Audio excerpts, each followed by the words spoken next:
fa fela ya tu ma toi fa malo tu le mai mo mai le tatu tu do le nei vai nga o le aso ma lo lo sai ma lo le papale fa fela foi lo sunga fel samau ma lo le fa to toi le ya sofrele ya ma lo le ya so tapola ma lo le oi le nang ma mai lo so le wa va ya tu le tebe ya wa tele titi la vale tu la lima salo pe amale tu la ia ona te tala lo leo tapua ia ilu tatu judo ia ai le o vaenga uma ia lava ni so vaenga o lea e fautu ina mai le malo la lava le tu lalo le New York man tanga renga le soifo malo loina le fo yo na sila mau ia me fauta ia ilu tatu judo ia ai fa fela ia tu le fo tatu se mai le porkalamba le Suluaulama i le nei vaenga le fefi la mai mo mai le ngata isa mo nei fa pe fo ye tuno me mau pe lava ona amata mai ia tapu ma vao le tato fa mai le rei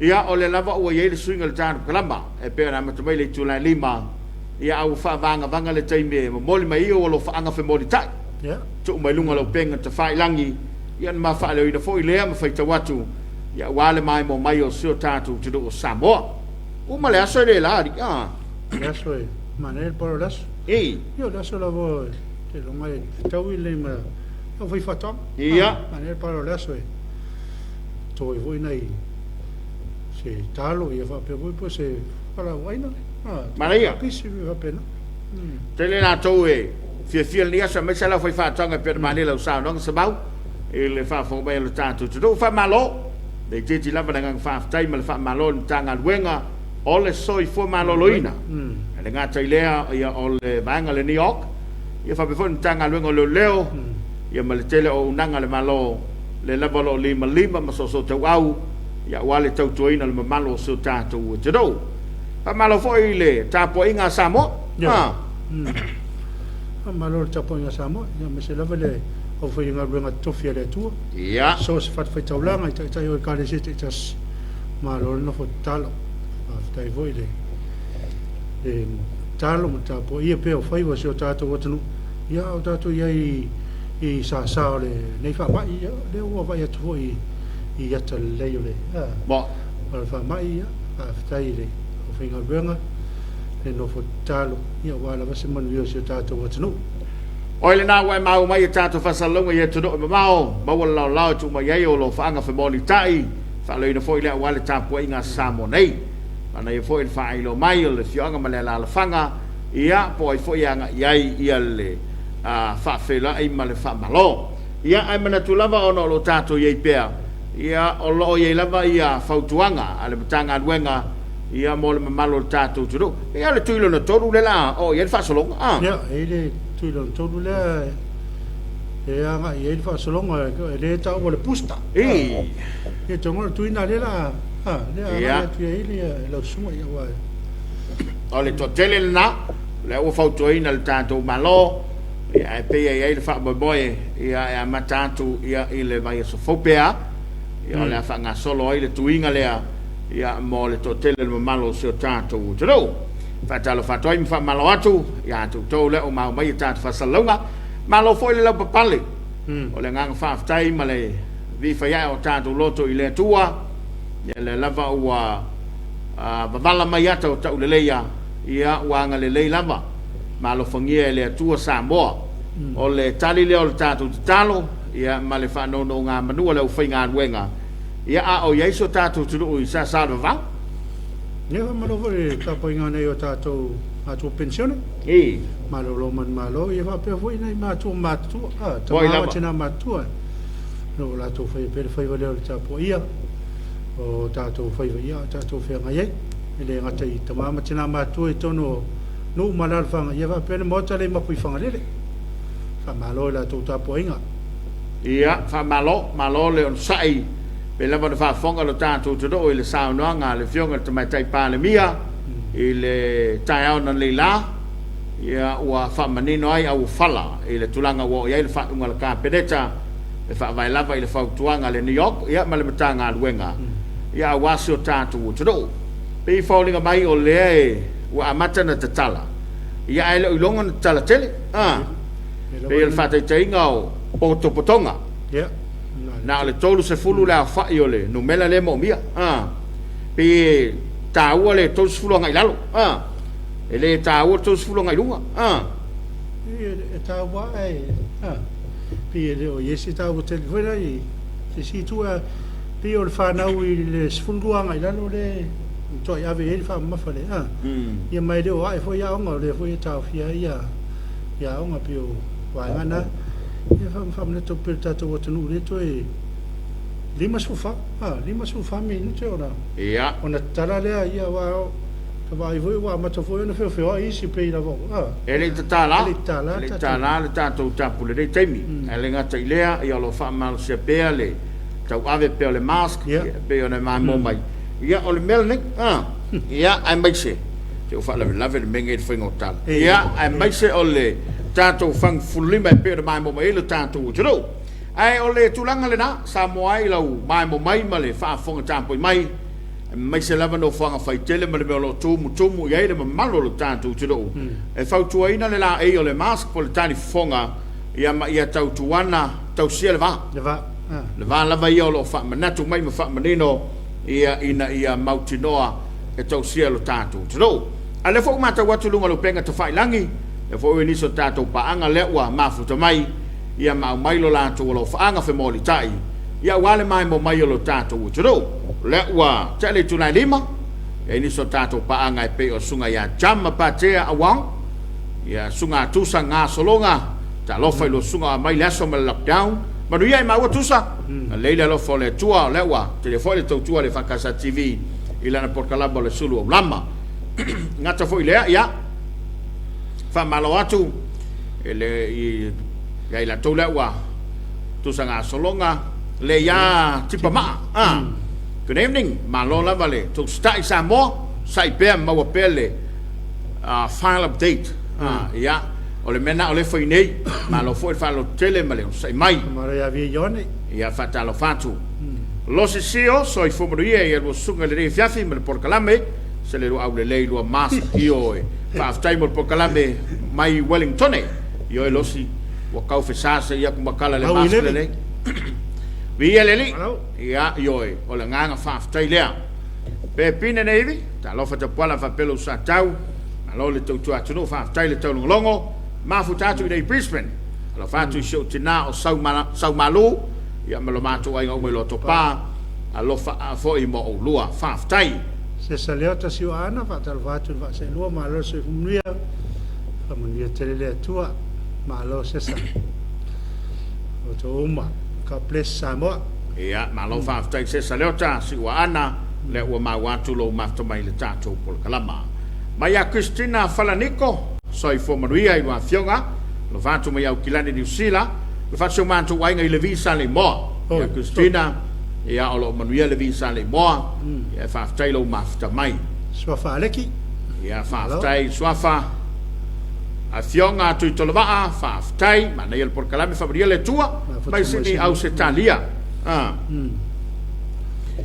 tu sanga solonga ma lo fa tai le mafta mai ia o le na o lo wa fa ilo mai lo na loto fia talo fa mai vai vase samania ma lo vai vase Marisa Lem Cam so i fomoria fa pe foi sunga se mau ma ftatu nei au kilani fa tai Marisa lo fatu ia maria foi fa un fa nga duengo le ia so freile o teta taulialo talo fa la sunga le vai fa pe la ftani ta pola fa tai programe lo fatu nei no ma nei au lo te fa ka sai timaru ma lo timaru le tu la foi ne siota to tunu le tu al lo fatu mo lo mal pulenga TV fa tai mo ilava ele o te fa mo il sauranga le lava wal fongi le to so tatu tunu Rosaline te wati fa tai wa fionga le tau longo ya lo fanti atu lua tai ya o tu sale nei o lo matua kwa fia kusa ole mena fia kusa ya wa matanto te tala tap wa ma ya Catalina tali mali lo fatu bol por kalame ia side so taya la vea ma lo sunga bol de Afiafi stay safe also faftai ia faftai ya tai sau fua hao fa malole so fua i lo afionga ia ma te fiele por kalame faftai tai Sosefina. Sexton, yeah, watching from San Diego, California. Alo fatu si o ainga. Eva, stay safe. Whaafitai Sosefina. Sosefina. Temo kisa Virginia Ferretti. Malo whaafitai mo po kalame alo fatu mo o lua whaafitai temo kisa. Vainga sao whai. Malo soi fobria. Ia ile tautua le whakasa TV. O whai wina fo i le riva yaso le file mo le lii. E wi lava i le malo maloa. Ia al tena inga. Po ai le leila i le Omicron. Ia alo whangela vai Samoa atoa. Ia mai se ainga. Lots of love all the way from the Karen City. Christchurch. Whaafitai. Ia o Common Masiafa. Talo malo soi fobria. Dua fionga mai Sydney. Whaafitai. Whaafitai le maafta mai. Iwasa. Iwasa Zako ka.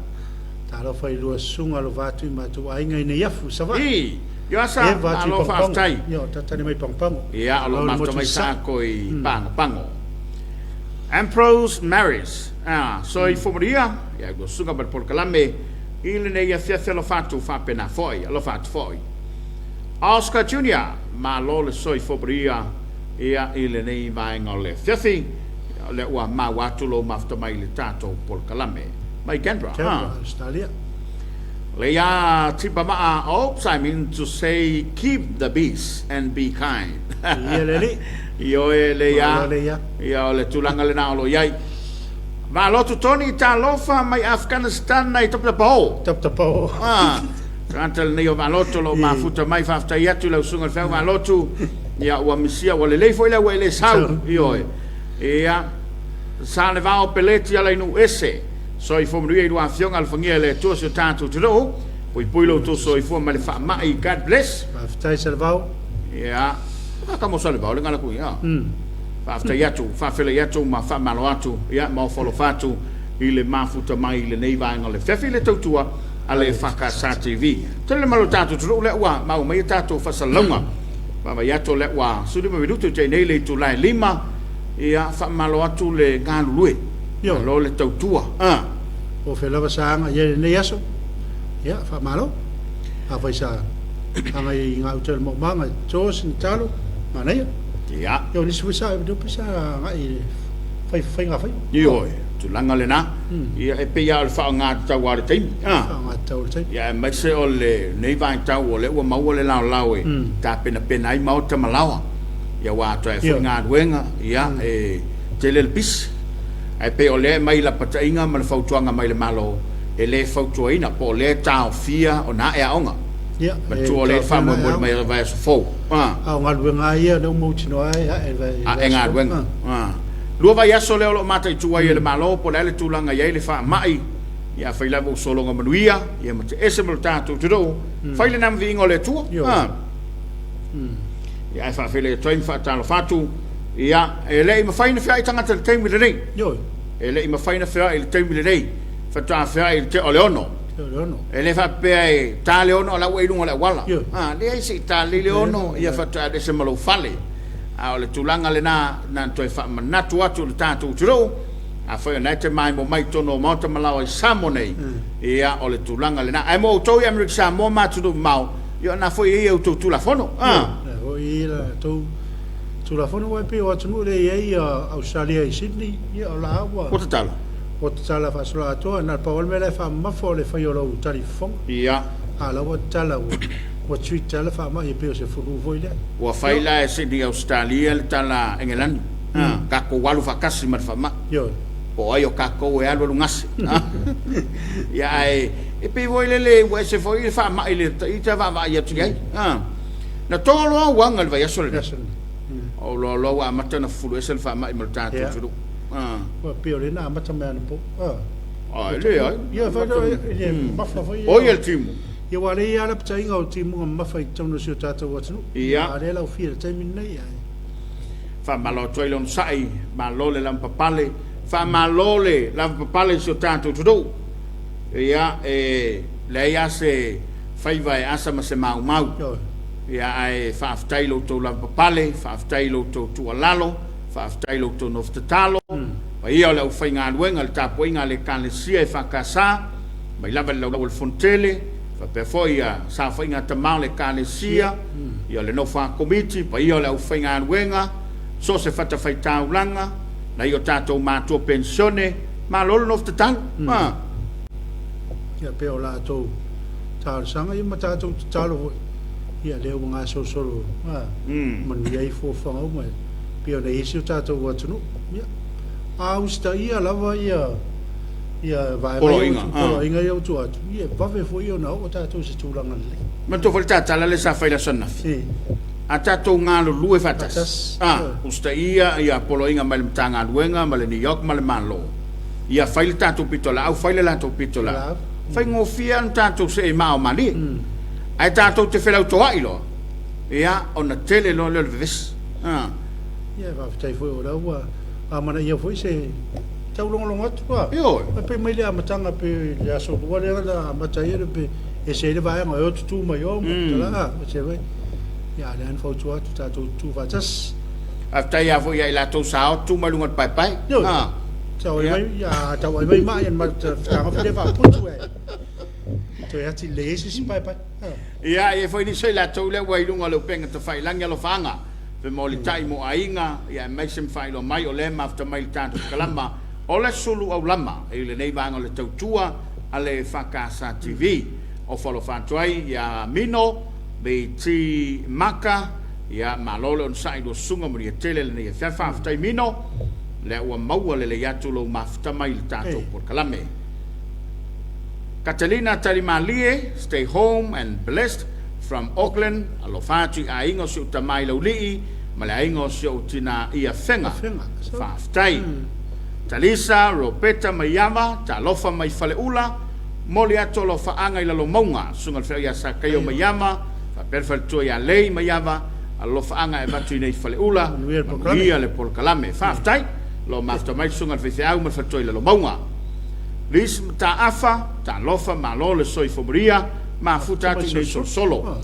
Olo Yailunga, lo Penga, Tafai Langi, Fasalonga, Mai le Alti o lo tau fiai la wala le toa o le fangam falatai finau folau ma lo le soi fomoria moria le tisi moria le tisi le olo ba ma yatu ilana lo falanga le fiafi ia moria le tisi o le ua maua le yatu lo mafuta mai le tato por kalama e foi vaanga i la no ma leo fangaloa le solo ia le Fangaloa na voi tau fia le si vaenga e uia wala na e toa o mai sino ia no tulanga o tafenga ia ma ele solo ia liso tato lo fanga fa mole tato finga wenga le ua to tonu o fanga mole sila fia le malo tato tudo la to le mafuta mai le tato por kalama ile de fiafi mole toile fatalofa ia mai amori el tise fu ia vai lili mai Christchurch fa se fulu tafa so fomoria o sunga fa tai lava alo fatu so aiga mo so no fa pele vai loa ale pata stay safe alo fatu foi mo lua may God bless you all Samoa ia maya au kuso mulia uma seli malo matango fiele por kalama ia fatalo fatu au kuso ia le mata mai belepone ia alo fatu so no pele o fatu uta par salua tangalo mano fontana ia lo pa ia tu fa ton ia par salua malo galue sei fa fanga mai me pone Australia fa tai par salua tu fa tonu manu ia lo por calabaleria fiafe lo fa tu God bless fa tai fa tu tu ile wa ma wa tu nei samo nei lo mafta mai le tato por calame ia la foto e fa talo fa mai ya kama ma afa talo fa lava maria le fiafe via le li tawasa Smith. So if someone do sunga mata go feel por kalabe alo fatu fa tai tawasa o lo mafuta mai me pone le o ma wole yatu tino poni ya lava mana ia por kalabe stay safe God bless Samoa lo fatu Maya manuia la vea lilo mayava ma lo lava i sunga le tautua ia ma le tau longo si o tato watunu ya o le wa ma watu o lo molio na lo faanga i mo Samoa ia lo mafuta mai le visa le mo aftai manuia le o ma atu lo mafuta mai Jaira Jericho e Nico Sua E. Ma lo lo sunga tawata I viele lo foleri se o Tapuaiga sa Tapuala lo leime o ma lo fati o Tapuaiga ma so se tafolo mo ma yele nei fa salama. Faftai. Terry Cole mai profiti fitoai ya profitoai fatasetu mai Lower Hutt I Wellington. Levi tonight so I fomani lo sunga mai San Francisco. Fatal fatu Levi mawale yatulo mafuta mai. Oscar Junior so I fomani kalame mai se sunga ya Cosetta manaya lo por kalame fa lava au I Canberra I au se Talia.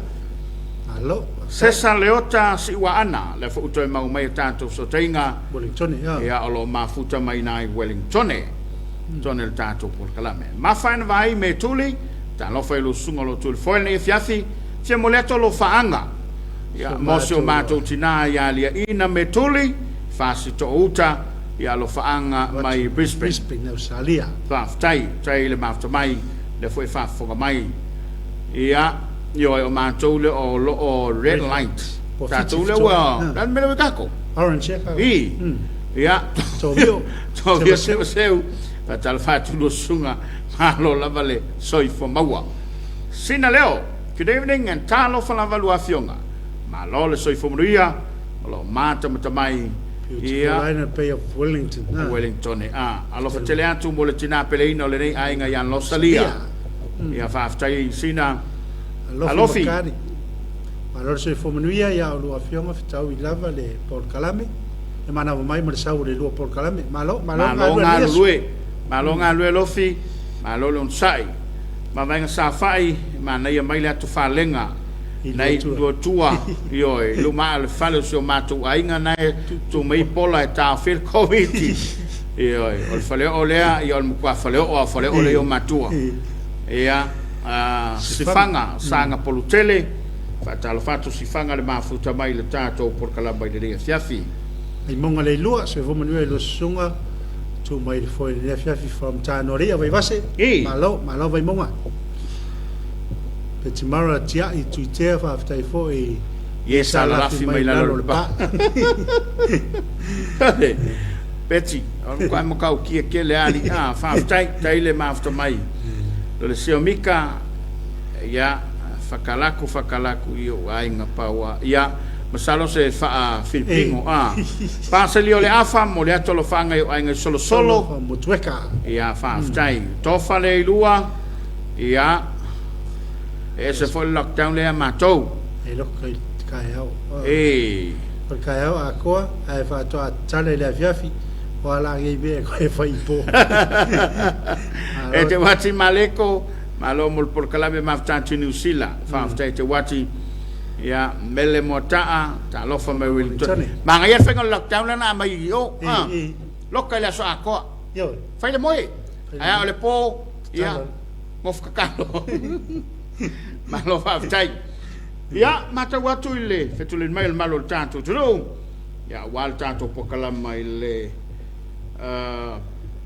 Suluaulama ile riva ngale Afiafi ia alo fa mai le sunga ile li pule mo au kuso mule au ma seli belepone ia fa tai olo mo le tona lo fa anga mo sunga ya mule au ma seli mo le pen melpone ia olo mo le telo fa anga sunga le efu sunga le li pule ia on tato fa le televisione na tola to teli watu mo sin tato fa fiang se kau fa singa ipu vai ia ona totelu mailea ele ngata ina fa winal tanto pokalama ai tolo lo wina fo ini so swafa ia mai la to le mafta mai el tanto kalama la Suluaulama ni le vanga le festa so mai le mai mo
Samoa, Opaia, Pasale, Avea, Oleia, Evimea, Tate Popoe, Samoe, Mamala, La Pela, Umana, Ainudu Atu, Kea, Santa Fainataio, Quale, Polu, Samoa, Taurinao, Sauaila, Pia, Pia, Tere, Mama Fatali, Maina.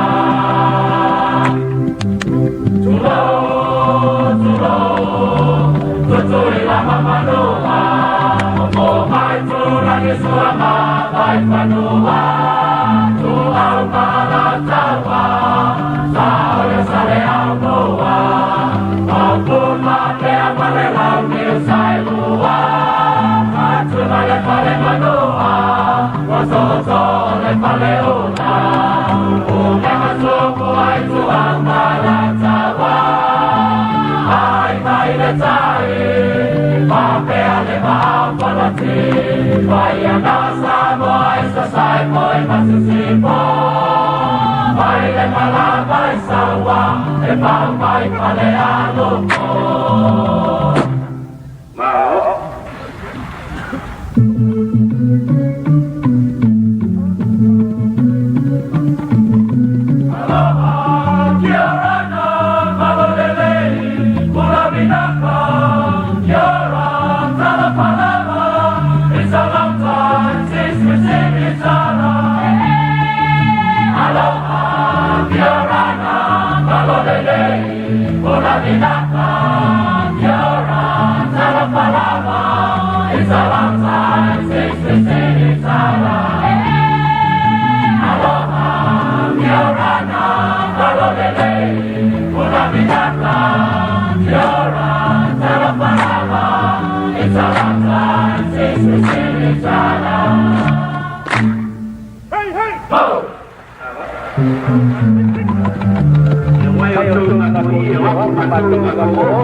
Malinyi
video te wa te nei le a fole lima. E le nei vanga le tautua le EFKS TV le mai mo mai o le tātou o tunu. Alo whaanga whi mo le tai ma le wha malore ma nawa whiau mga wenga. O ele nafta e mau mai o tātou whasalunga. Ia le lava e mo le tai alo whaanga mai atu tau. Ia le fo e mai mo mo whai te watu mātou samo nei. Mana ine wha whiawhianga ia na. Ioi. Pio sangone ma le te maa le na mun mule atu nei. Ia. O wha whiawhianga lava e wha no whi mali ei. Ia ma wha au so fia e fia le unga sisi. Le unga sisi, ia. Awa ita lo le kuka. Fiu e tatali le se mea i o le fiaf. Pero lo wa ita le kuka le ato e tala ia. Le ai, o le tangata siri nan fia. O le whapele kuka se i wha ngao atu le whale anu sana le nonofo mai. Tiro mai po le ate. Awa e pei ata api.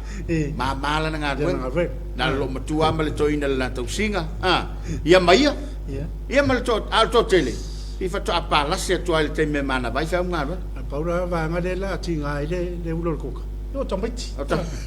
Awa e leo leo. E leo leo. Le ai e fia. E ala na fia. Ia wa a watu leo whai ngā rua. Tai whaweli tatou mea ai. E ai soongi kam. E le loro kuka. Lunga leo penga ta whai langi mai mo mai le tatou tano. Lo ia iniso le watu mai lunga la to lo. Anga whi mole tai. Ia wale mai mo mai o tatou tano o samo nei. Ia mapaanga o loo mai mo i le porkalama o le EFKS TV le Suluaulama. Via Ioane maloso i fua i lusunga mo le ato lo whaanga i so ainga i apoli mauta. Lalo malama fose sa fotu la whai savai ia tātou i pēm Samoa atoa. Ia o lo mafuta mai Brisbane. Risha. So i manuia from Lalo Maunga. Whainga Lalo Maunga. Ele kia re i Lalo Maunga. Ia, o Lalo Maunga la hei. Fua tai whono. Ma lo lava ngā lulue, alo whātu sio mātou nua tua nai. I Melbourne, ele mafuta mai Melbourne. Mafuta mai Melbourne. Ia, o lai mai mo masunga ka muta mal whalitua i nai tua nai. Si whanga sanga polu tele, ta alofa Samoa, le atunu pele, stay safe and God bless, alofa tele, mo Samoa oma from Brisbane, Australia. Ia, whaftai, tai si whanga, le maua le atu nei, lo mafuta mai.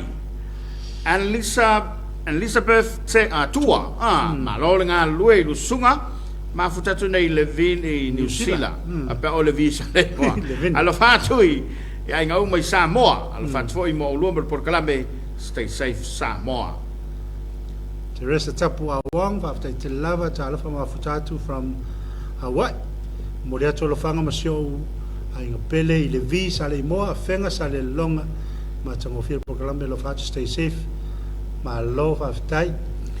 Whaftai. Ma ia ula mta vau.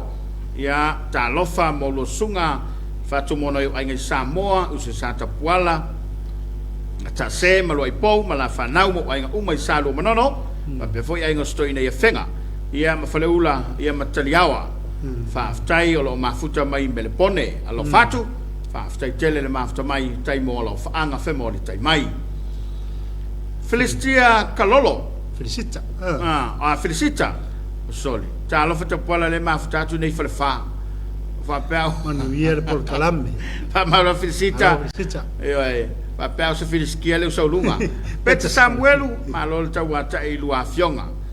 Fa pala siloto, malo se foi lo songa mana ta por kalame le Afiafi.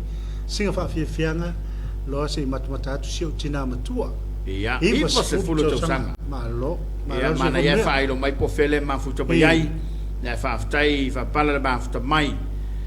Peti Mara tiai tuitea au le mai lo fa aftai mo to tua fai pea. Fa te au sunga mo le ato lo fa anga i ainga o se to tonga i la va. Ia mo ainga ia i vanga se la Samoa.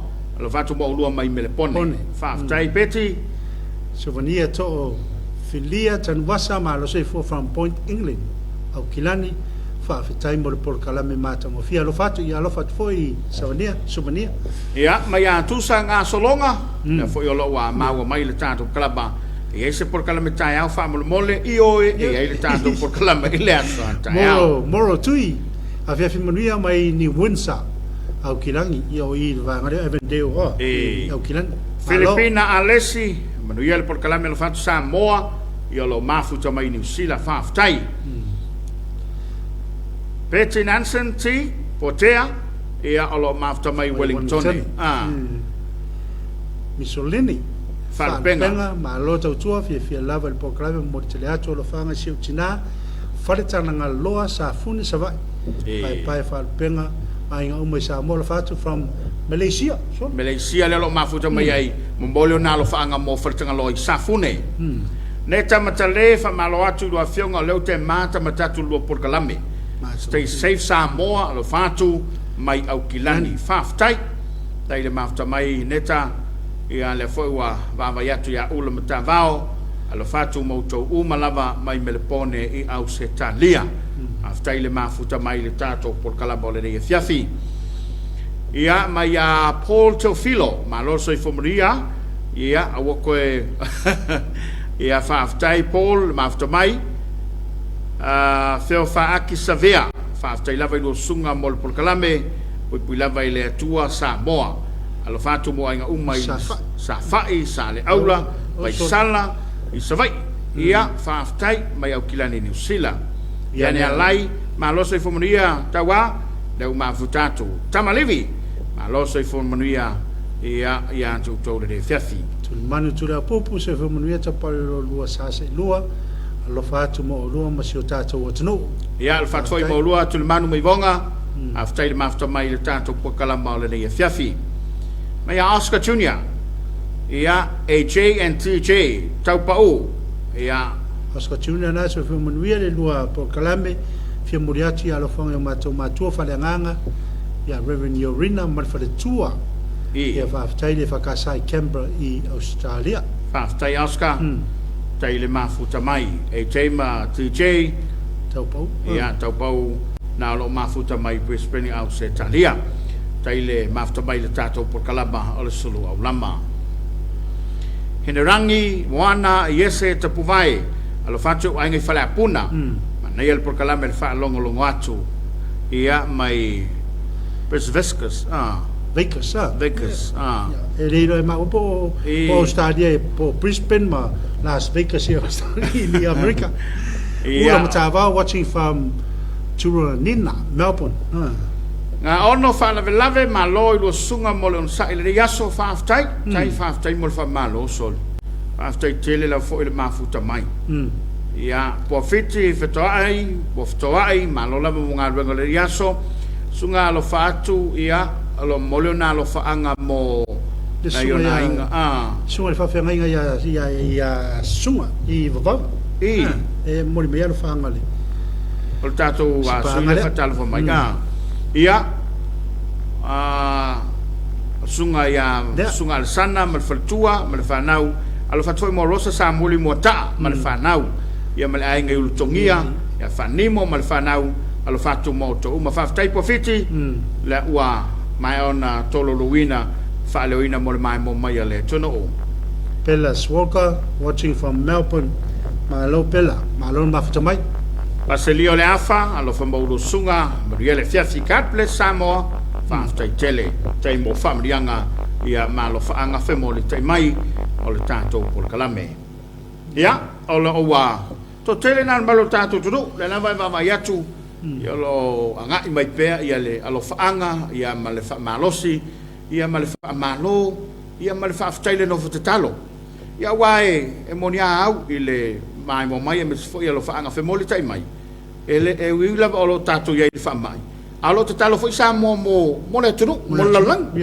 sa mo lo au mau ia tunu i va fo ia lo sisi level fa mo langa matanga mai si o tato wa tunu ia fianga ia me vai tau fa intale e Merkovich ia mo le toilanga fa aftai mal fa malo le on sai malo fo le la pale o to faiva la lava le nga wenga matuto o lo to nga lu e ia tuno mau ia mato te o folo fatu matano si o to o lo anga le foi le tua so tanto tro e ina lo wale tau le ni yaso ia ini so no fanga o lo ia ele solo ia ai o lo alo fangia pe le tua ia o le tala le sa fa le matanga ina o tula e me fa ma o le nganga fa aftai le soi fo mau o la esa tato upo fa yatu ia pe ana fa pe le lua se full fitu le ia wa alu solot le stato ben fine ia fa aftai le tua le fa malolonga ia Samoa aftai foi il paio la ufinga alwenga ia mo tano sanga molia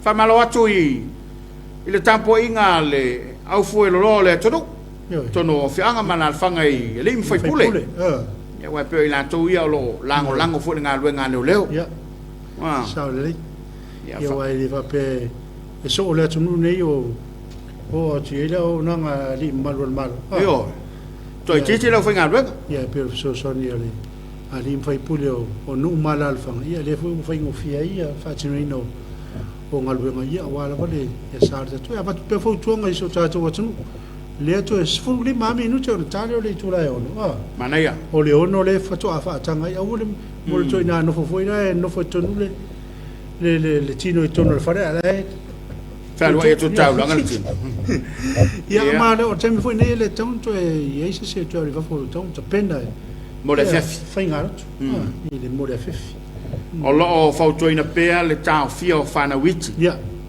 mai le fea vea no fanga faitele pe o fale o loa ia ma so se no fanga lava o la foi lai Tapuaiga I potputonga ia o lo tau fia eleni pinkori Neni pinko io e fo to fa manino ton mena wala ngala ye au wa nga na fia ta ronga yo la ta mo fa ye fa mai o la u fa tanga de o fa tanga ina ye ta ronga lo pinko e kanga ngal corse fu yo e tanga te lunga na ya e longa se fia pinko al corse fu ele se kupe mo ya e fa ma popo le lo wainga yo no wainga ile fia file de la so freile ya ma ave fa fta ile tu e ma tau foi bo Joseph le tono potputonga ai e tau sia le va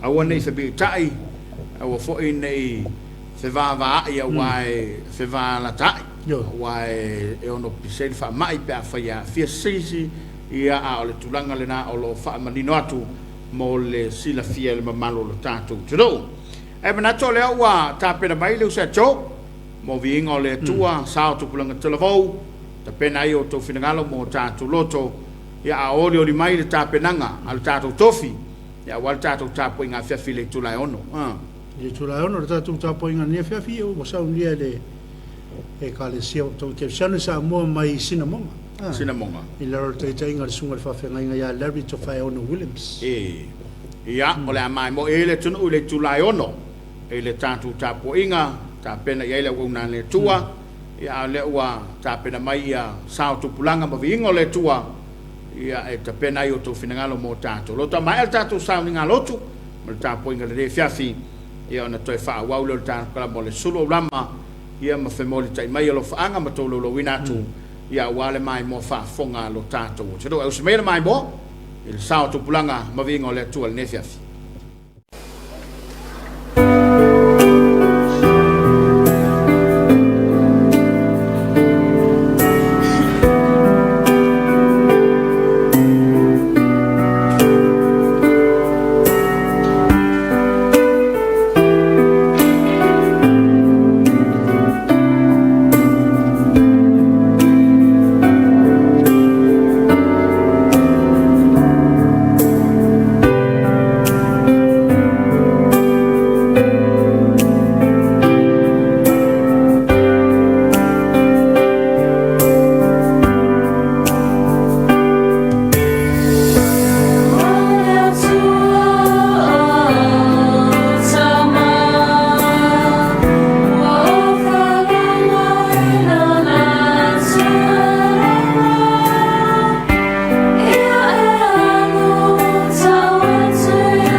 Ese o fugo tai e mi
o Tapuaiga i le atua i nei Afiafi.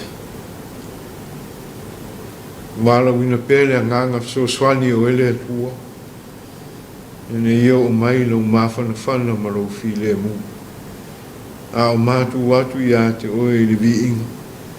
Ia whaamanuina ai lau sisi esi. Whio maia. Na whapa ia le Tapuaiga lau watu i nei Afiafi o no Yesu e wala o tuai. Amen. Nga le whaita wina o le tuspa ia. Mai le whea ngai fau. E vengaria lukalo na ta upu iwa. E whaita wina le whai upu e sifuru se i watu i sifuru na tōru. Pāwhonga maia e a whionga le atua. Toi fo i mai le apostolo mwha mutala mai a te ia mea ua lātou whaia. Mone avelea o ia e a te i lātou. Wo na lātou i le tasi nui pe te seita i le ingoa. Wo i loa le moto tangata o na lātou muli muli atu ai le a te ia. O na ta lia lea o i lātou e ia. Wo whetalai atu fo i a te i lātou i le mālo le atua. Ma wha mālo lo i e na fia wha mālo lo i. Ua tanganga i fo le la. Ma wo mai lea i a te ia le tō se fulu ma le tō lua ua whai mai. I e tu i nātu le moto tangata.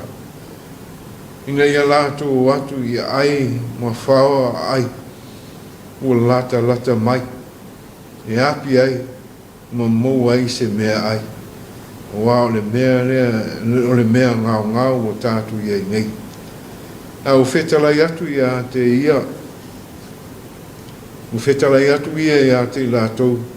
E o tō a vane ni mea ai, ma lātou. Ona lātou whai mai lea, i le ei sa tātou mea, nā a reto e limang fua mai a e lua lau, se ilonga mātou te o e whaatau ni mea, e ai mō ne tangata. Whamanuia le tua e le whaitau ina la nā whionga, tu maui a te ia le winga ne iau o le whamavau. Le launga le swafo le tua le tamā, le alunga le nganga pa ia. Hia whao ngā ina le whai upu e sifutolu, e whai mautua mao whaunga le nei Afiafi, e misere nei aso. Whetalai atu i a te i lātou, e o tō wane ni mea ai mā lātou. Nō lātou whai mai lea, ngā ini mātou mea, nāo a reto e limanga fua mai e lua lau, se i longa mātou te o e whaatau ni mea e ai, me o nei tangata uma. Ili nei lava tala maa sani i le wāwenga na whaia i le whangaina le moto tangata. O lo ta oto ai se whe au tā ua mo i tātou e whai wai le neiva yaso i ona e whea ngai ai. Ai me se fo le tūlanga lo wa fia ai le atunu. Wha mai o le Afiafi wa ngani le au so na tu atu ye la tu e o wa ai le so au so ele tu langa ma sani e feta ya ile so i fu ma le ola e fa fea ona fanga ni tangata ile ini me tau si ai pe malo lo ai no winga e alu le fa tanga ai longa e lava ni me ai me se lava o mero o malo lo ma mapu ye o fela o ye le anei le afai le natura le ole ola fita ya ilo ma fa fita uli ma faingata ai mese le va ai tu langa fa tu puinai le pole tu tonu lava le neiva venga la wilo le na faia le no yesia wa onga tau ele fina ngalo le ia ola ele fa tu o se fea tau avele a fa manatu ele li mo na so ele tele o teimi le maftanga ola ele fa tu o tele me na tupu ele maftanga le ele fetaia inga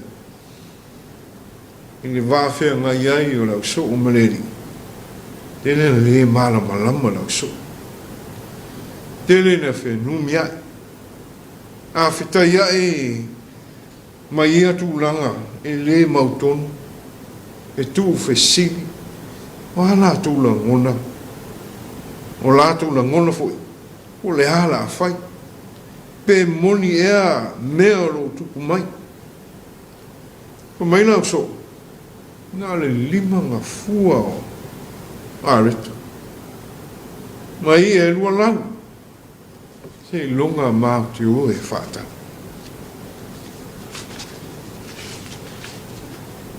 fetalai Yesu fa wa senga le motu tangata fa ai nofo e lalo Rete walunga leo va venga na faya le li. Ale winga na faya ile nei va venga. Nei e fa tu puina le fa tu tua la so. Ola ile fa tu tua. Fe aule ta tu ti tau ave le nei vai temi. O fainga ta ma tu langa fitaia. Mo le malu pui pui o Samoa. Mo se fe au ta ua maunga. Tātou te loai, le moni o le alofo le atua, mo e tali tonu, ma wha moe moe i atina. Tātou te le whesini, ai tātou te whātua tua.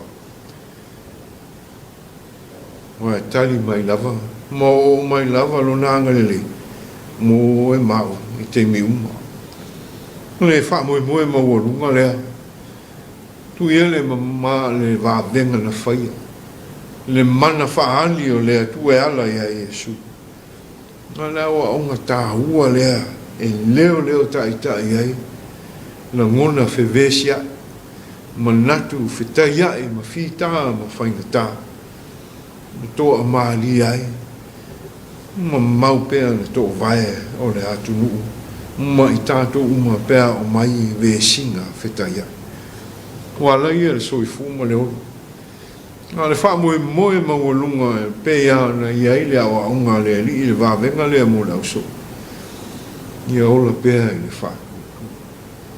Ia tali tonu ile lofo le atua. Le ola ile wha atua tua. Le ola lea e ta tala atoa le loto ma le maho fau. Wha sino ma tai mai le lofo le atua.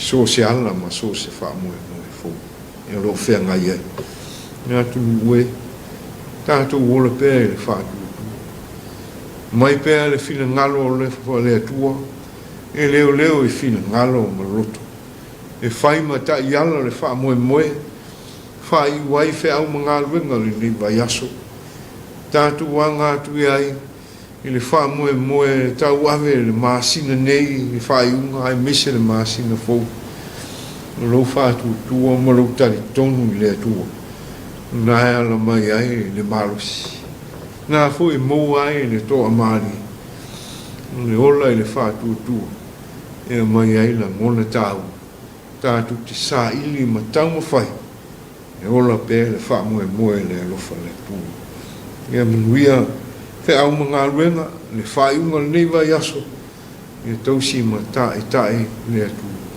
e a fai tātu te ola pe le fatu tua se o tātu te talu ua matu iei le nei Afiafi a o anga mani e mai le fai unga sa fea ngailu wa tulu manisio fuanga ma fa moe tu te ma faiva fe au ma ruenga ni leo se vai te mi fai mo fie ni vai te mi lo iai ina ngona fe vesia e ma le ato toa a le malu si anga o le lofa fa ali o ele atu to ma li ai lo atu le wa mapuane ile Afiafi sauni mo malo longa whaftai tele le tua, no tau singa ma lau tai. Le a mai pēr lau pule whaasoa mo I mātou, le aso ma le nei vai tai. Le ola ma le mālosi, e meise manatu ma la ngona le lei, e whaongai nai o mātou tangata I tute o whaiva o whaau ma ngā runga. Me se foi le whaafitai, e le sa ili tau ma whai, le wha moe moe o lo atunu, le vai teimi whai ngata, ai whai mai a lo wangare nei, whai mai lo while mu. Whaafitai i sosiala, o au wha manuianga le lingi mai, mo lo wha tasi mai mo i mātou. Whaafitai lo wha lotu tele mai, ma mai pere lotu matala, mātou te loa ai le wha moe moe a ngai atu iai le ola i le aso ma le aso. Mātou wha atu tua i a te oe ma lo lofa ma lo wangare le. Sosiala o lo lofa ma lo wangare le, whaafitai tele le atua. So i fuma nuia pēr lo atu nu. I lawa nisi o lo iai i whita ma whaingata ma whātou tulia. Nge lau pule whaasoa le ola. E te maia pēr le aso ma le aso e tusai. Whaafitai le awa no tā ua. Ma whai na awhea tuai lo atu nu i a te oe. E vii ma whaafitai. Tā alu sia le wha moe moe e whai manui aile nei vai aso. Whai le mala. E matala atili ai le wha tua. Le alofa whaali o ele atua. Ma au wha manuianga mai ma mātou. Te ele mano na e lo alofa ma lo wanga le tonu ia e mātou. A ue sila fia o mātou lotu taitou tasi. Ina ia e ta lia mai. Ma ia wha atupuina pēr la ngona tā ua o le vi inga te tau. Lo alofa ma lo alofa ma lo alofa muti vale. Lofa wha ato toa e ala ia Iesu. Tonu ai le wha moe moe o le sāwalinga ma le ola i le wha tutua. Wa o le lofa ato toa le ma wha manianga le mai ato oe. Mātu te muri tai ai, ma mātu tari tonu iai, ma mātu wha moe moe ai. Tu maula ia te oe le vinga, ne o le wha mawau. Talo le atua, wha mangalo i lu atu nu. Wa se wa fa le tonu mātou taitou tasi ia e luma pea oe le atua tūlanga e vai ma le tusai ma le ala ia ma le wha moe moe ma le maku le lu tauina ne o mai ai whita ma whaingata whewesi ai ngofie le eise toa maalie le mou ai manatu ma la ngone le mou ai le nofo le lei a le alofa whaali o ele atua, mātu te wala ua tu iai, nia wha ma wha mangala. Awane i mātu o pēr i le pō ngisa ma le pō liuli, awane i o mātu o ma le lotu pala ai, ma mātu solo muri ngō fiai, ia mātu o i le mauti noa ni loa, wha ma wha mangalo i mātu, tu sai o lo fini ngalo lofa.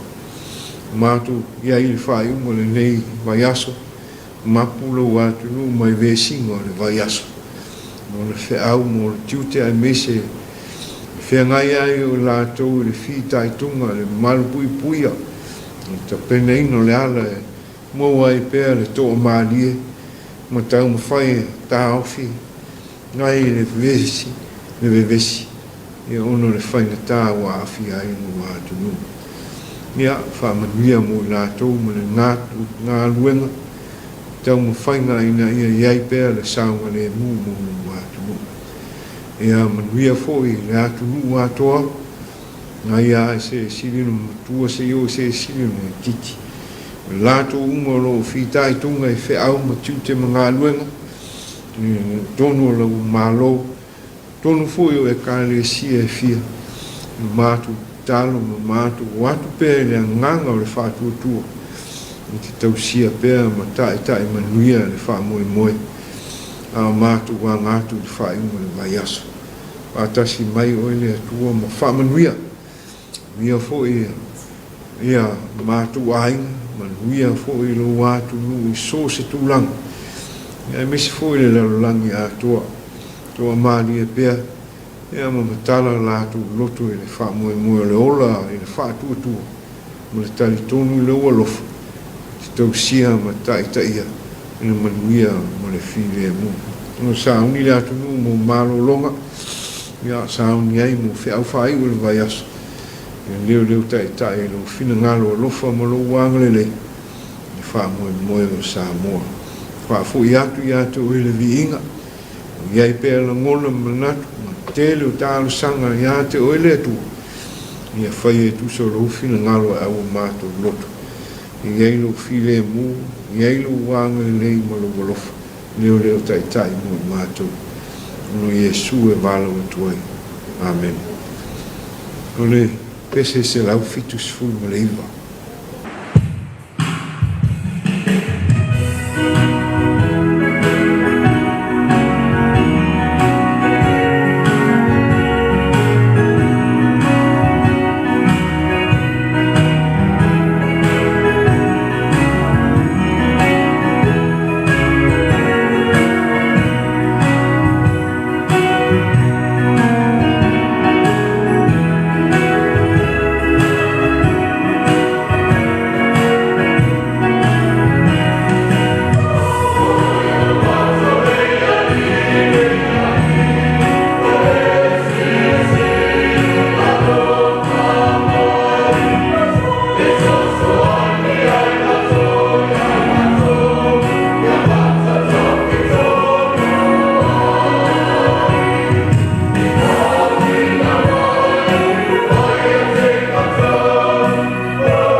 tatu whai ura te tala.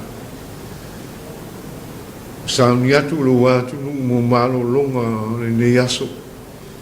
Ai mese le angatu I whiau whai o le ne vai aso.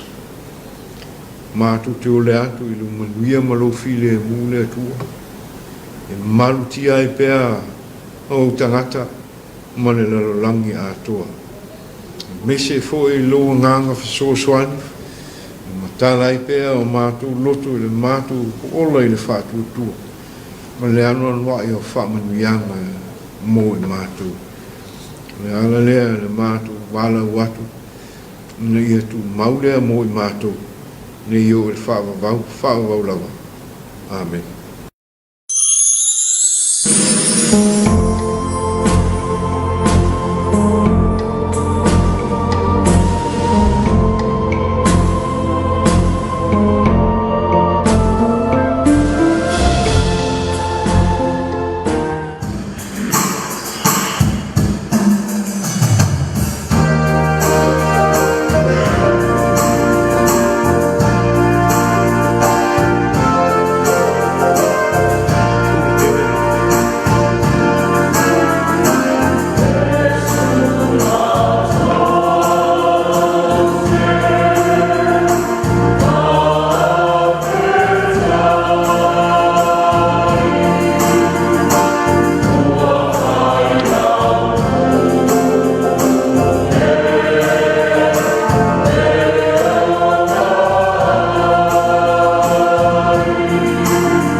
i maunga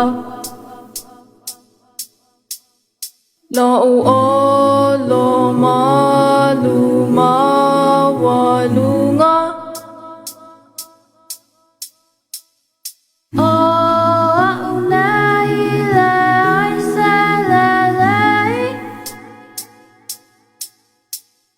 si o mi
o te ai ai mo uma ona e malo si ai pelo ola fa longo I lo si o fafonga mai lo ai olo olo fa o e olo ola o e olo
toi te mai o tātou whasalalaunga, ia ua whaafonga lo tātou te rau le sao tupulanga talavau.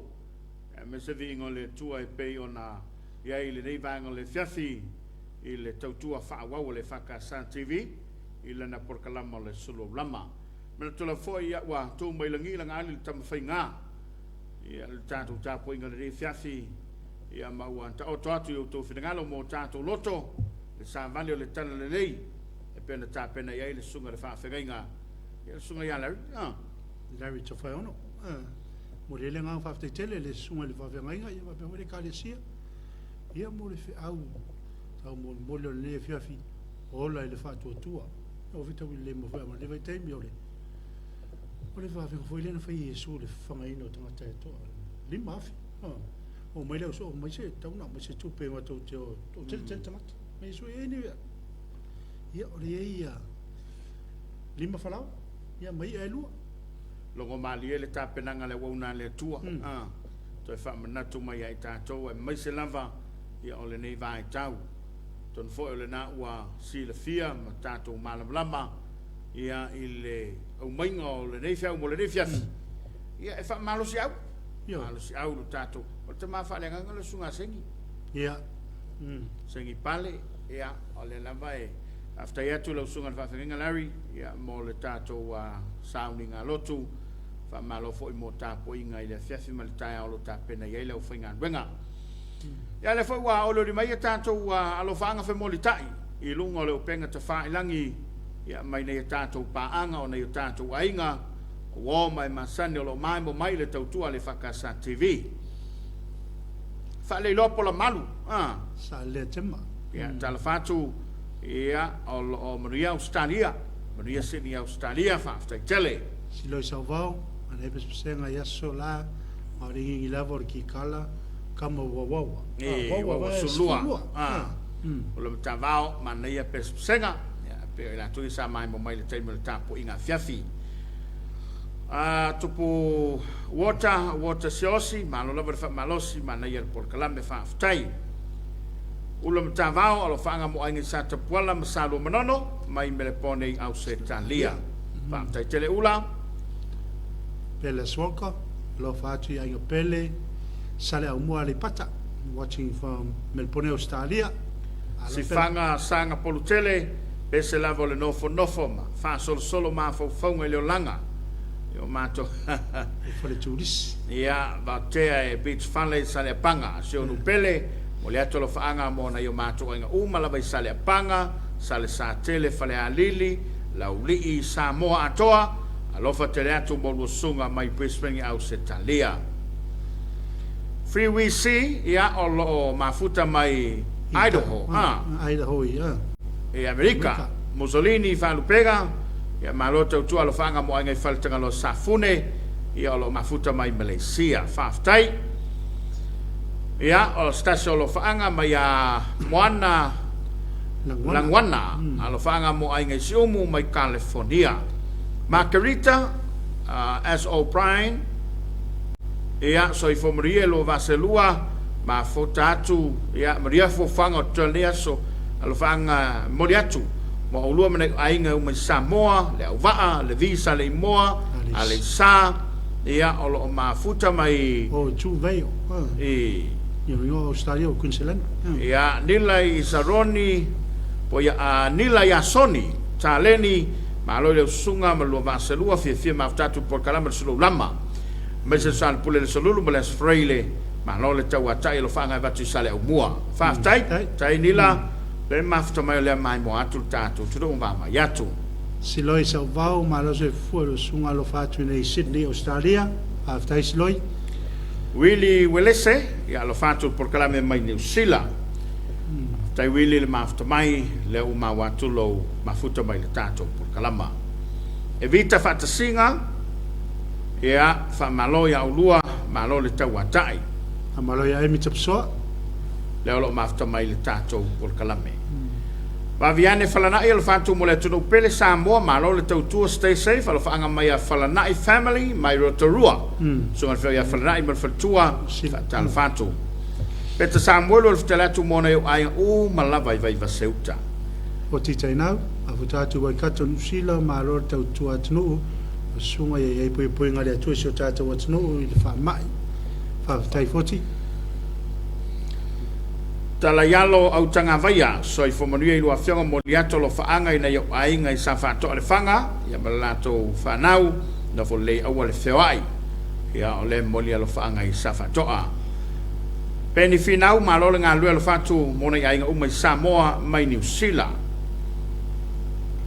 po fiti toai ya manaya watala to lockdown I tau sei pe ona tulanga aua nei to atu Omicron mal Delta ta puni pea ya pora tonol tatu todo ya fa ta yatu malo fo ifa malo tia pulo pulo lo le tavo malo lo ftleina Tapuaiga mo so ata mo nivel proclame ne Afiafi fa tai e mi tapu soa malo so ifo mo ia lo sunga malo fo le nga lo lue a le mai o lua alo fatu ai nga mai Samoa stay safe ya mai Marasco New Zealand siloi sauvao alo fatu mo lo sunga to le fitu so fo manuel lo sunga manuel por kalame fa after tele fa sa mo nanga esta chasika place love from Sydney Australia fa after to le alo fatu ya ile nai tu tala to alo fatu mo lo sa se lua ya lo fatu fo e mo le ya inga vai sala oi ya fa after taile alo fa mai le fo yo lo ma watu ile fa lili so lo fa talofa ma lo fa after mo le tato por kalame after ile ma wole ya tolo ma futa mai na ono fa lave ya ma lo ma futa tu nei manase mo tele sala fai e mo te tale lo ma fati munga ele mo le mana yo nai audition ya mi no le ma fati munga sava ya after viane fa le loa por malu sale fa malu lo sunga por kalame mo le tolo fa anga mo so nga pele masina I fanga lo God with you all my family ma futa tu sini au setalia ia fa foi a spirits lavia nuia fa tai lava le ma futa mai Francis Maria Kara ma lo lava tu tu atu fa tai God bless you both mo le tolo fa anga ina inga solo to fa fine uso mala to fa nau fa persunga ya tau le papa Hans val fa tu ya to tau fa nua le mali toa le fionga pula filo ma le ainga ia le fua pula flow ma le ainga ia la fua petina matua malia la faele a Kelly ma le ainga I mo fo talo ia mal pupio to umai alo fole tua alo fatu tong sala Francis Leota ma le ainga Weymouth Auckland New Zealand God bless you all and stay safe everyone fa tai tong sala tai le mafta mai le tato por kala mai le Afiafi ape foi ona fa malo mai to le fitu ia se kia me uma hea se tatia tawatama lau pama yese ia le tua wini nai osa malaki nai to shusta fa taitama matango filta Tapuaiga alofa ma olua marfatua semrana manuia le weekend fa tai Reverend Larry to faono tafiaina to faono malo va sa mo le taleni fa munia le tua po fiti ftoai malo lo folo ni fiafi ma lo sunga lo pele tu foi pele ma utele lo sunga maria le fiafi mi le fio ya mo le sang portel le ma futa a tu le fakasa TV mal proclame le Suluaulama fa aftai Tapuaiga ne fiafi ma lo ta pena fa aftai mo ma maraya le wa mai mo mai ia le sunga ia mo le si sanga portele mal te la bona ia tato paanga o lo mau mai tato proclame le fiafi mi va ia tua se malia le lava tin te la foleono at ole na lo mau mai tato fa salonga ia sa lo po ko mu folo dia mo toi tong le panga le mo tua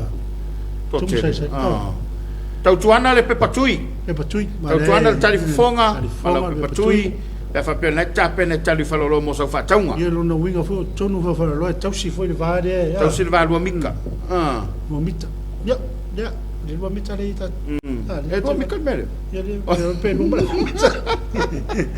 ya la mai mo na tatu tunu ini so fa linga ya le wo tunu mai tunu tatu fisa ya wal of silfia ya manai fa fianga ya na toi foi mai le tanu kalama ole Suluaulama tau tuale nei ale fakasa TV Whaasila silanga mai le ofisa o le fonga whetalai o le palemene o Samoa. Tulauna ia Samoa i au mamalu whaefo ngata.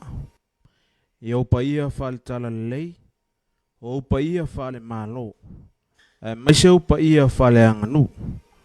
I le a mata mai le malai tele se ia pa ia le whawhao sa wali i le ala taua i sisifu. O pa ia mai le vavau, e tu mau se ia o tu lava i le whavavau. E le aise poto e nā te mawhai o na toi au talatalaina. Nunu atu ia, au le nei whaasila silanga. E mole mamalu o sui sufono uma o le pale mene o le atunu e whapea. Wa mai atu ina mai le whaasi silanga lo ia lo tātou malo, i le tai au nei mo le silafia maninu, e lo tātou atunu. O le tatala ai o niso vaenga o tapu mo puipuinga o le whamai. E peo na sa tapu nia atoa i le atunu lockdown. E a fua mai le aso tōnai. Lua sfuma le lua Januari lua o lua. Se ia ulia le itu lae ono i le Afiafi o le aso. Aso faraile lua sfuma le valu Januari lua o lua. O leo te whaasilsila atoa i e whapea. O le ato e tau au fia le palemene i le itu lae iwa tolu se fulu. I le tae au le hasonga fua tolu susumaltasi o Januari lua o lua. Mo le whaua wina o ana taulu manga na tolu po whafosei. Ono a fianga o COVID-19 fumaleiva e peo na silafia. Tātou talusia i le alofa tutu loa lo tātou tua. O le amawhai e o na mamoli atu lo o tau soifua maso mātou wola. I le aso o tau whaina.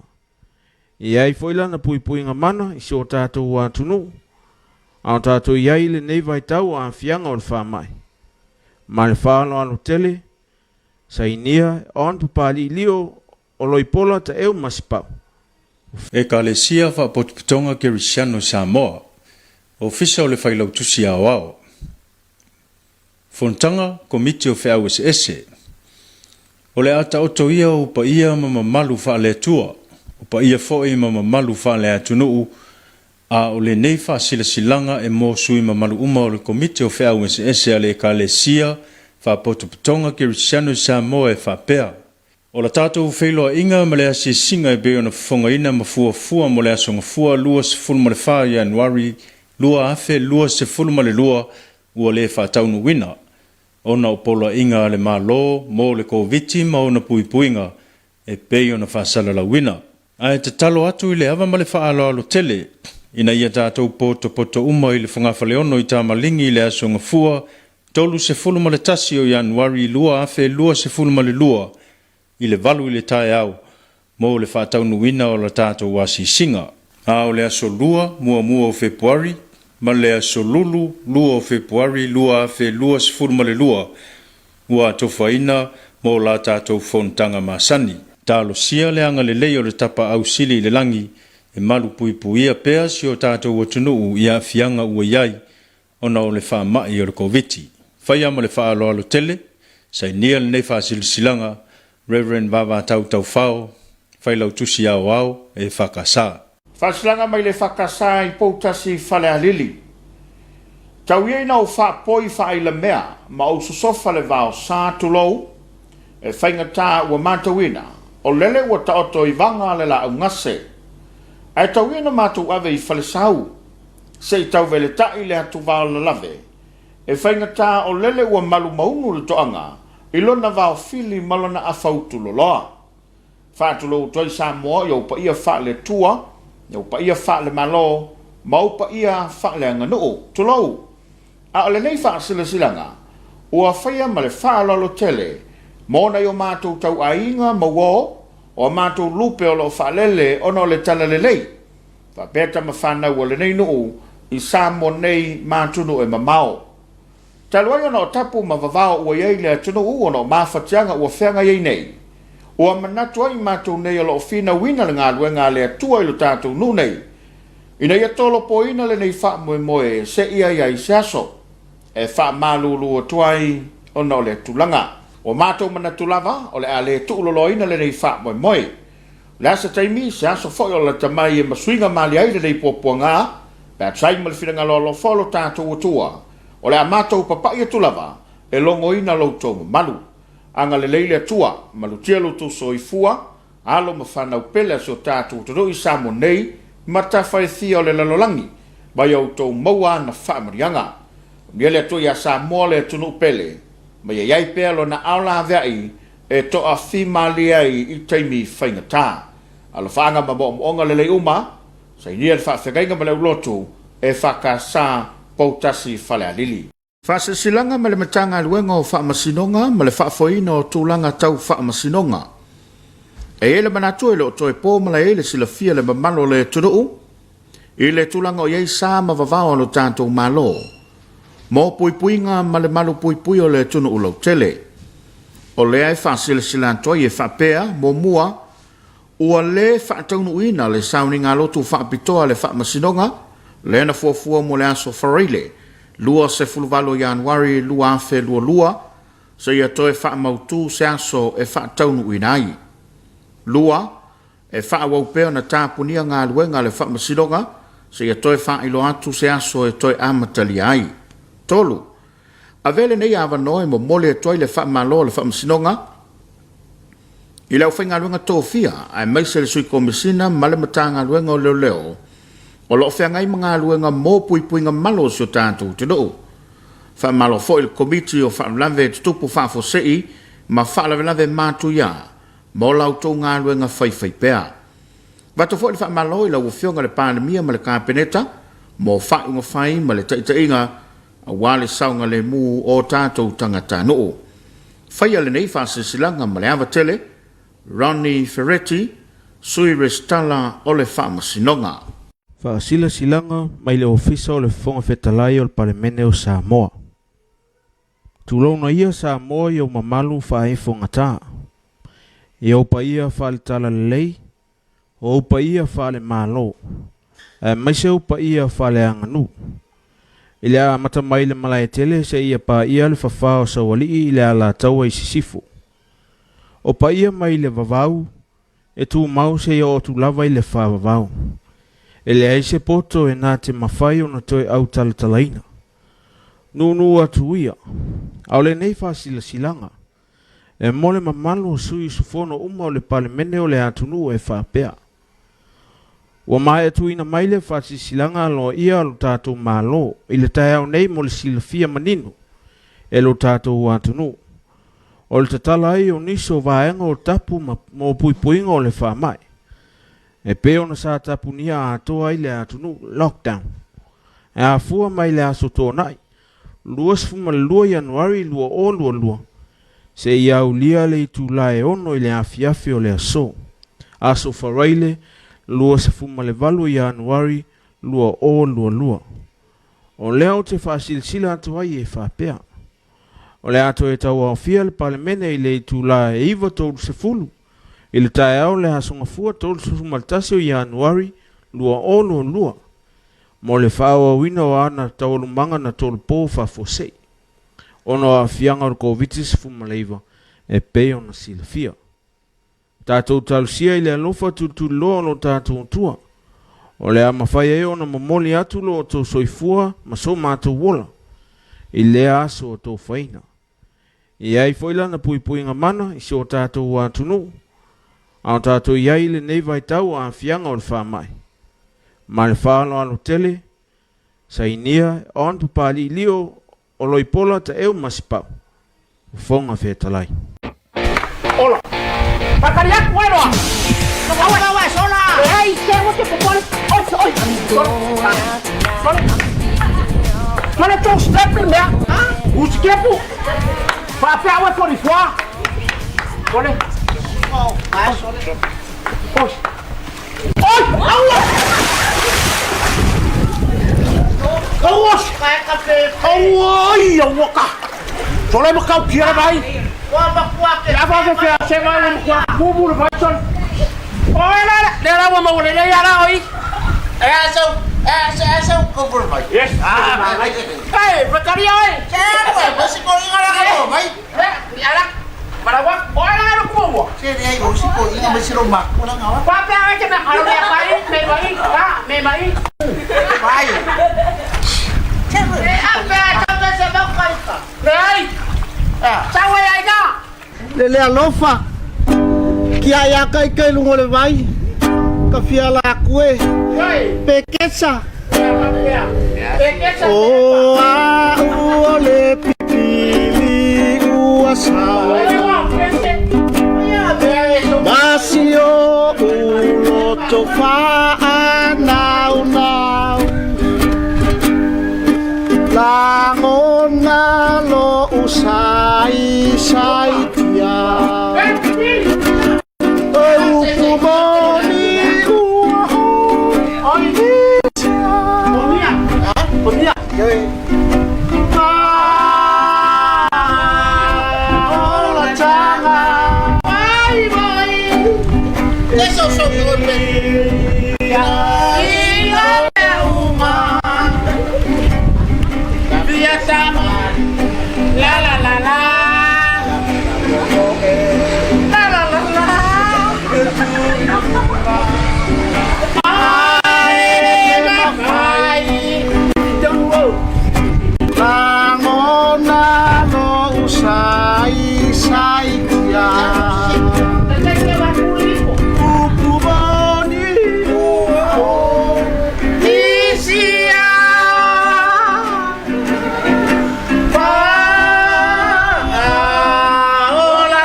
Yoi, ya pa. Selo ngwa yo lang abo pia de chapang au. Ya pa pia ya. Oi wa kula lo u pa de le yo skama. Ha? Le yo si pili. Ya ka fa ya do le yo ngai le yo si pili. Ya vai. Oh. Vai. Ole vai. O kai vai mo kwa sekti a koma kingo. Ya chao. Yoi. Chao. Yoi. So la be ga la fa ya kai. Vai. Ole na ngai e pa ku la wala e vai ti. Le ma kama fai. Langar oleh pula apa kan baik? Ya, saya melalui. Kau ni cepat. Orang. Oh, pipi. Yo, pipi makan. Jadi awak ni awak. Okey bang, babe. Kau ni cepat. Baik, pipi lo ya. Oleh puji kuala mau for review. Long winga. For review wangi kakak yang salah. Ada mau okey babe lo. Tengah kau yang wafian. Wafian. Yo le vai, kama vai, vai. Vai essa falou. Essa falou. Não, kau para dia.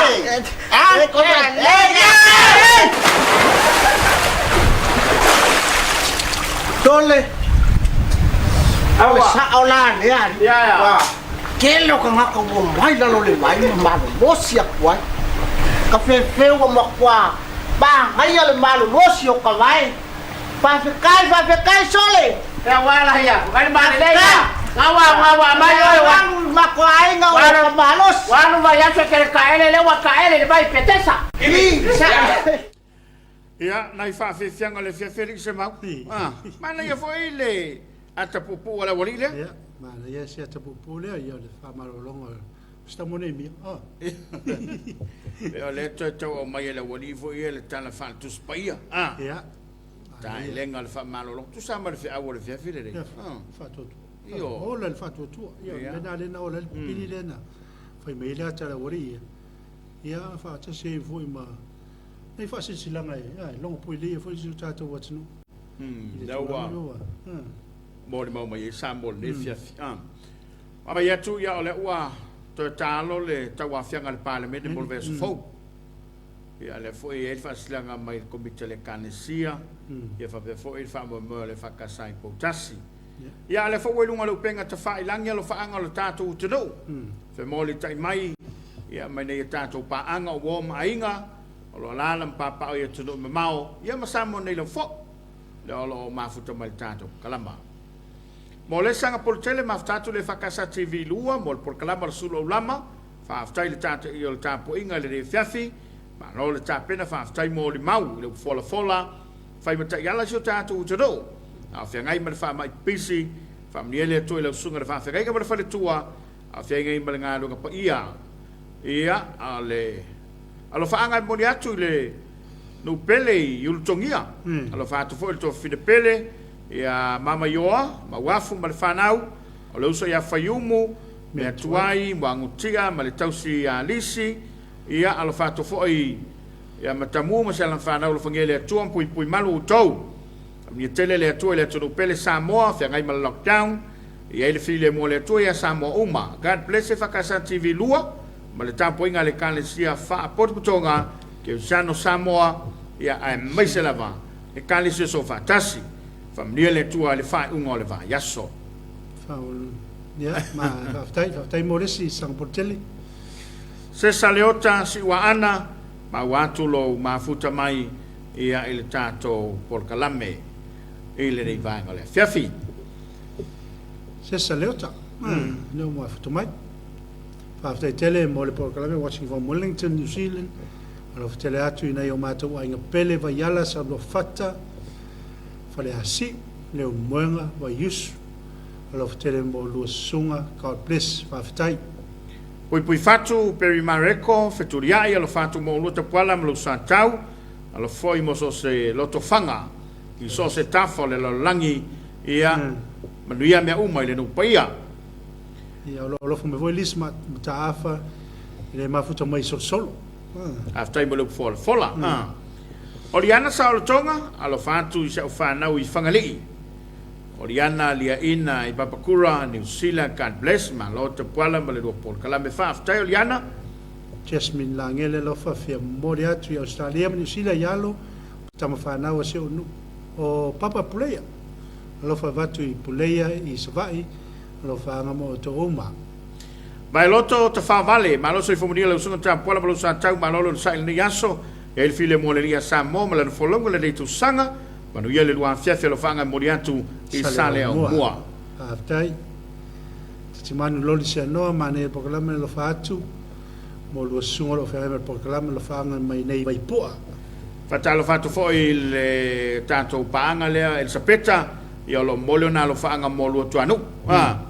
Le i mawale yatu ia ai fa aftai le mafto mai sapeta io lo molio na lo fanga mo na io na ai ngai lo tuanu. Ni so tanto paanga tele foi la tole o tu mai la to lo fanga tu sia ya wana yo tatu ai ngai le ngata sa mo nei fa pe foi tu no mau ia anga le foi le tu ma family ya soifua titi manu loli se no ya le ma tu mai vai po fatalo va foi ya loli tu sa vanalo ma le ngato e sapeta fa vale la soifomoria ma lo tu EFKS TV al fanga mo sa fa to al fanga ia New Zealand tu wa tala le o le tolo faanga i ainga i vai tele tu loma seve kiasi ma lo se fomoria tu mo le tolo faanga i lutina savai sa mata yuso mo to fa fine sa mo stay safe mai America New Jersey ma le be wo ye le kala pa kwali after mo una mo le fa fi lo sunga lo fa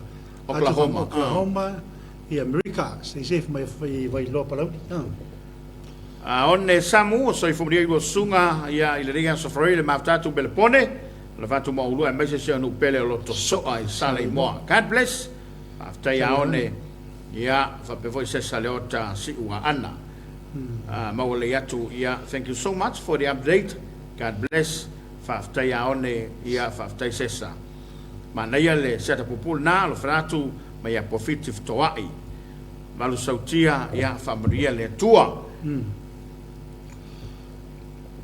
Kisa se usanga e lo mai mo taua from Hawaii malo Raisal Oklahoma lama ta faali i fiso atilua malo mo proclama lo fangil tuma ilang ya inga polu svai pa lauli u toli fa sto ia wa batu i nei pango mo tu sai pa tal fatu America Samoa si sone mala moala mai California ya neta poto ia fa pe fo ia Sinamoga ia e tapeta taula la to ia lo mau mai tato fa salonga ma lo sunga ia mai sol por kala melo faanga e batu te fotai shira le ma futo mai te fotai mo ai oma e sa peta le mafuta mai Long Beach i California whaaftai sa peta te le mau atu nei ainga i samo nei ia whapefo ia tunu i mamao le mafuta mai le tātou Porokalama ia manato to tele lava olo to lima sa nuu sia vao ia olo mafuta mai Wellington ia le tātou sui le mai Utah ia ele o mau atu ai whaaftai le mafuta mai le tātou Porokalama le fiafi ia no le tātou taimi whaatulanga ina se wha tātou kalapa whaanga solo lungo le tātou alata ia manato lava atalina molia ia molia tolo whaanga i o mātou lua tua nuu whaaftai mo le Porokalama matangofie ia le sui le mai Utah le sa tau mau atu ia e fa suile mai papa toi South Auckland whaaftai tele le mafuta mai le tātou Porokalame ia mana i tātou ainga Naomi whaalinga ia whaaftai tai tele le mafuta mai whaaftai tō le ua whaafonga le tātou turo sila mai mo mai foi niso tātou paanga whaila tō masui ia awane ngalo ia o tātou iei pēi le tautua le whakasa TV i lana Porokalama o le Suluaulama. Ai ngā malava o le mwhaun tōlo lo wina sa monei mātuno i mamao ia alo whātu mo outou. Lofa te lea tu mo outou ia inga uma ia o te longa o mai le si ui o tā Porokalama ia muna tuele ngang whaafti tele i so se sa moro mafuta mai so se i tu o le neke lope o mori meo la tō lo whanga i nei o tātou ainga i Samoa nei mo le tule ngang whaafte tele o nana mafuta mai le tātou Porokalame mo le foi le ngang whaafte tele i lango le tātou Porokalame pio nei mtanga ruenga o pesinisi o alam nui ma le ipa i whapea foi le kampania le SOS ia o le sanga le mula vasi o tātou atunu nei Afiafi mo le foi whaafte tele i le mtanga i le fionga le minstao whaatanga mwhainga whaiva mo le teu ia meso whangfulima pia na mai mo le tātou te dou ia ai o niso vaenga o le tapu po le vavao iai o le amatua tāwhia lava ngā ruenga whaavaitemi malanga atu mo le malanga foi mai le foi ni vale le toi whewai mo le whela wa inga o le mamalu o le atodo na vale le whea ve ia uta mo loa pe foi va lalo